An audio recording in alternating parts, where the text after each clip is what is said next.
ஒரே ஒரு பாறை குன்று, ஆனால் அதற்குள் புதைந்திருக்கும் ஆச்சரியங்கள் பல.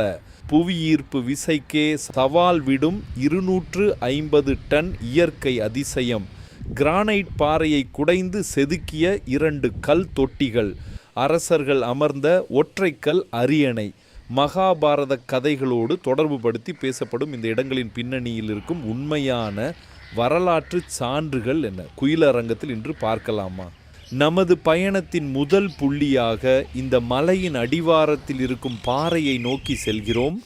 உள்ளூர் மக்களால் கிருஷ்ணரின் வெண்ணெய் உருண்டை என்று அழைக்கப்படும் இது உண்மையில் இயற்கையாக அமைந்த ஒரு மாபெரும் கிரானைட் பாறையாகும்.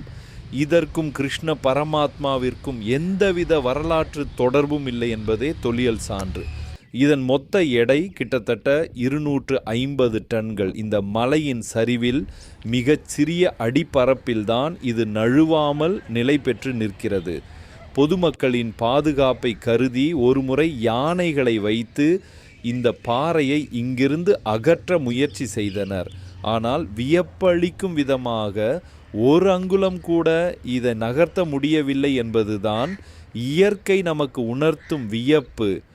இந்த பாறையின் சரிவை ஒட்டியவாறே நாம் சற்று முன்னோக்கி நகர்ந்தால் கம்பீரமாக வீற்றிருக்கும் ஒரு கோயிலை காண முடிகிறது. இதுதான் கணேச ரதம். மாமல்லபுரத்தில் முற்றிலும் செதுக்கி முடிக்கப்பட்ட மிக அரிதான ஒற்றை கல்லில் செதுக்கப்பட்ட கோயில் இதுவாகும். கிபி 672 முதல் 700க்கு இடைப்பட்ட காலகட்டத்தில் செதுக்கப்பட்ட இந்த ஆலயம் முகமண்டபத்தில் சிங்கத்தூண்களுடன் காட்சியளிக்கிறது. சிவபெருமானுக்காக அர்ப்பணிக்கப்பட்ட இந்த கோயிலின் உள்ளே ஒரு காலத்தில் சிவலிங்கம் வழிபாட்டில் இருந்ததாக கூறப்படுகிறது. ஆனால் காலப்போக்கில் அந்த லிங்கம் அகற்றப்பட்டு தற்போது இருக்கும் விநாயகர் சிலை வழிபாட்டிற்கு வைக்கப்பட்டது. அதன் பின்னரே இது கணேச ரதம் என்று அழைக்கப்படத் தொடங்கியது. நாம் பார்த்தவரை மாமல்லபுரத்தில் உள்ள பல கோயில்களில் இங்கு மட்டும்தான் இன்றும் தொடர்ந்து வழிபாடு நடைபெறுவது போல தெரிகிறது. நாம் இப்போது இந்த குன்றின் உச்சி பகுதியை நோக்கி சென்று கொண்டிருக்கிறோம். இந்த படிகளை கூர்ந்து கவனியுங்கள். குன்றின் இயற்கையான சரிவை சிதைக்காமல் செங்குத்தான பாதையை எளிய படிக்கட்டுகளாக மாற்றிய அன்றைய பாறை தொழில்நுட்பத்திற்கு இந்த படிகளே சான்று.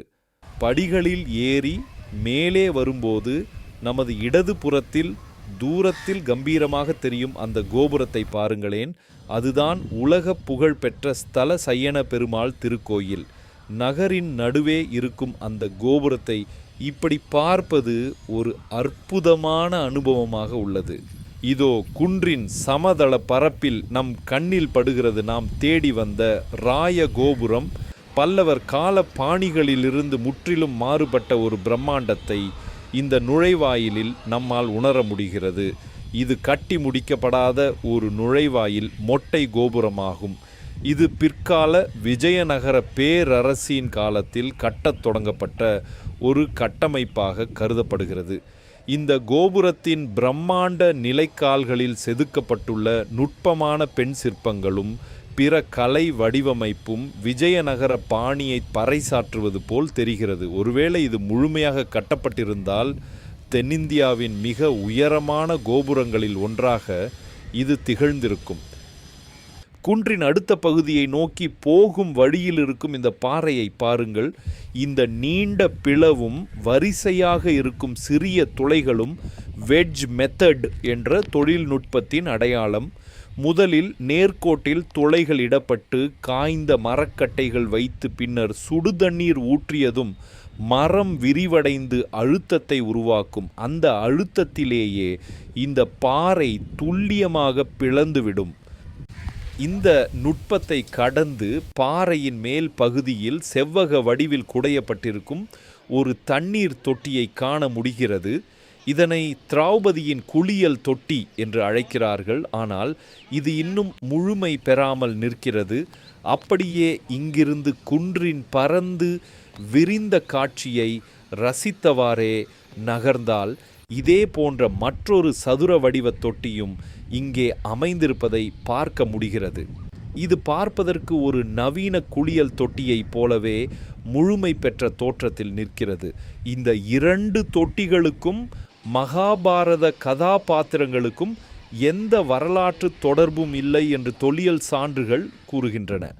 இந்த குன்றில் வேலை செய்த சிற்பிகளின் குடிநீர் தேவைக்காகவும் மழை நீரை சேமித்து வைப்பதற்காகவும் உருவாக்கப்பட்ட 2 வெவ்வேறு பாறை குழிநீர் தேக்கங்களாக இவை இருந்திருக்கலாம். இந்த தொட்டிகளை ஒட்டியுள்ள சரிவான பாறையின் மேற்பரப்பில் வரிசையாக நீள நீளமான பள்ளங்கள் செதுக்கப்பட்டிருப்பதை பார்க்க முடிகிறது. இந்த குன்று முழுவதும் ஆங்காங்கே இதுபோன்ற துளைகளும் கோடுகளும் காணப்படுகின்றன. இவை அந்த காலத்து சிற்பிகள் ஆரம்பித்து முடிக்காமல் விட்ட வேலைகள் போல தெரிகிறது. இங்கு அருகிலேயே செதுக்கப்படாத இயற்கை பாறைகளுக்கு நடுவே ஒரு தனித்துவமான அமைப்பை பார்க்க முடிகிறது. இதுதான் தர்மராஜர் கல் அரியணை. மாமல்லபுரத்தின் ஒற்றைக்கல் அல்லது குடைவரை கோயில்களைப் போல இல்லாமல் இது முற்றிலும் தனித்துவமான அமைப்பாக காட்சியளிக்கிறது. ஒரே கல்லில் செதுக்கப்பட்ட பெரிய செவ்வக பீடமாக இது உருவாக்கப்பட்டுள்ளது. இதன் ஒரு முனையில் படுத்திருக்கும் சிங்கத்தின் கம்பீரத்தை பாருங்கள். அதன் உடல் அமைப்பும் முகச் செதுக்கலும் நம்மை வியக்க வைக்கின்றன. அரசர்கள் தங்களின் ஓய்வு நேரத்திற்கோ அல்லது முக்கிய ஆலோசனைகளுக்கோ இந்த இடத்தை பயன்படுத்தி இருக்கலாம் என்று கருதப்படுகிறது. இந்த வரலாற்று பீடத்தை நெருக்கமாக பார்க்கும்போது நூற்றாண்டுகளை கடந்த ஒரு ராஜரீக உணர்வு நமக்குள் ஏற்படுவது போல தெரிகிறது. அன்றைய பல்லவ சிற்பிகளின் அசாத்திய கலைத்திறனுக்கு சான்றாக நிற்கும் இந்த குன்றின் பகுதிகள் காலத்தை வென்று நமக்காக காத்திருக்கின்றன. மாமல்லபுரத்தின் அடுத்தடுத்த வரலாற்று பக்கங்களை அடுத்த காணொளியில் தொடர்ந்து காண்போம்.